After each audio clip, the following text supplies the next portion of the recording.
pour qu'ils comprennent, Seigneur, ces 3 armes que nous venons de voir, afin de résister en face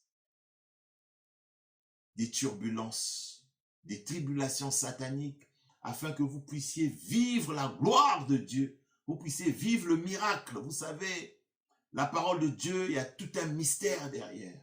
Et aussi longtemps que vous n'allez pas connaître le mystère, les choses cachées. La parole de Dieu dit, invoquez-moi et je vous répondrai. Je vous montrerai les choses cachées, les choses que vous ne connaissez pas. Le Seigneur est en train de te répondre aujourd'hui, en face des situations difficiles que tu es en train de traverser dans ta vie, en face de ces combats. Le Seigneur a parlé des armes, les armes dans le livre de Corinthiens. Il a parlé des armes. Et aujourd'hui, nous avons vu 3 armes qui nous donnent la victoire, afin que tu puisses vivre la restauration complète dans ta situation. Nous avions vu l'arme qui consiste à la prière, mais la prière avec amour, l'amour des autres. Sans amour de l'autre, ta prière n'a pas d'efficacité. Gloire au Seigneur. Nous avions vu la deuxième arme qui est la foi, mais une foi qui enlève la peur. Parce qu'une peur qui est associée à la foi n'est pas la foi. La foi n'a pas de peur. En face de cette tribulation, je ne crains rien. Ô Seigneur Jésus-Christ, le Seigneur est avec moi. Troisième arme que nous avions vu la dîme et les offrandes. La dîme, les offrandes et les actions de grâce. Oui, mon frère, ma soeur, il faut donner ta dîme. Il faut faire les actions de grâce.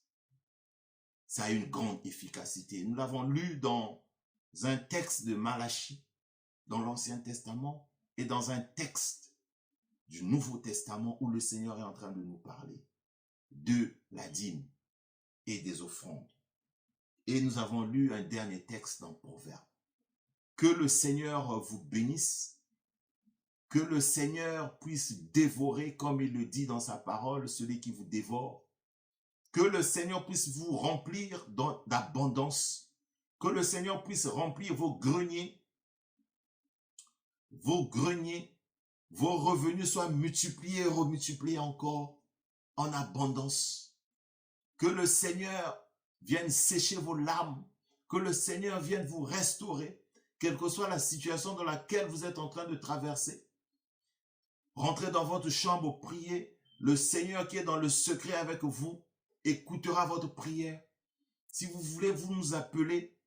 Nous nous basons sur la parole de Dieu qui dit appelez les anciens, appelez-nous. Nous allons prier avec vous.